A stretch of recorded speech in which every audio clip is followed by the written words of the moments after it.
अस्सलाम वालेकुम दोस्तों, हमारे सिरे आयो सिंधी शोबीज़ ऐं आऊं अवां जी खिदमत में निसार अली। अॼु असीं अवां खे सिंध जे क़ौमी ऐं मज़ामती शाइर साईं राशिद मोराई जी आख़िरी आरामगाह जो दीदार कराईंदासीं। सो अचो त उन तरफ़ हलूं।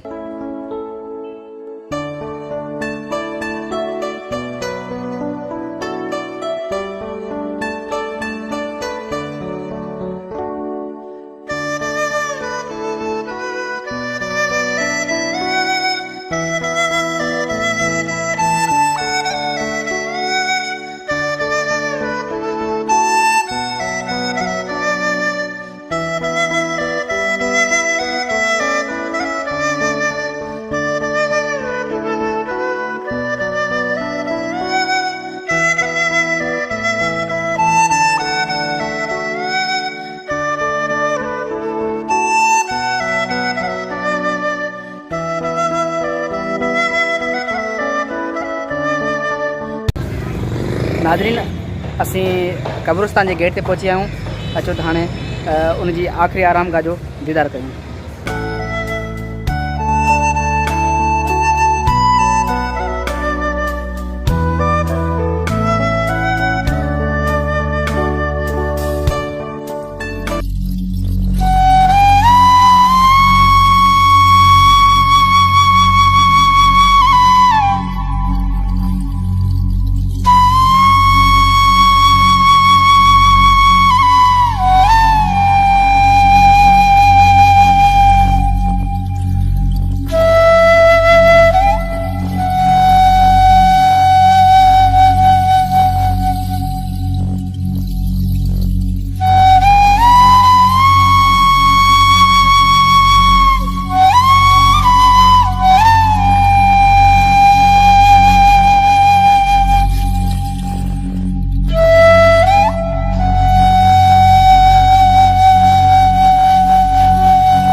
सिंधड़ीअ जे त सुगंध जा भौरा ज़ुल्म ॾिसी घबरायो छो, प्यार करे पछतायो छो।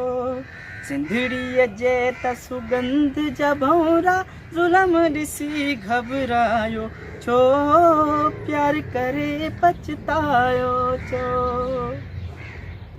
ओ भार न थियो बुलबुल न थियो ऐं जल जानो जानो, सिंध शमा ते अचो पचण लाइ सिंधत जा परवानो।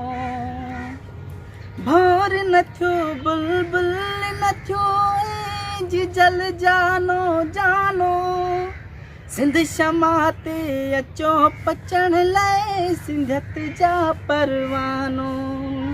जे थड्रियो ते जिए सिंध जो, जे थड्रियो ते जिए सिंध जो, लफ़्ज़ लपन ते आयो छो, प्यार करे पछतायो छो।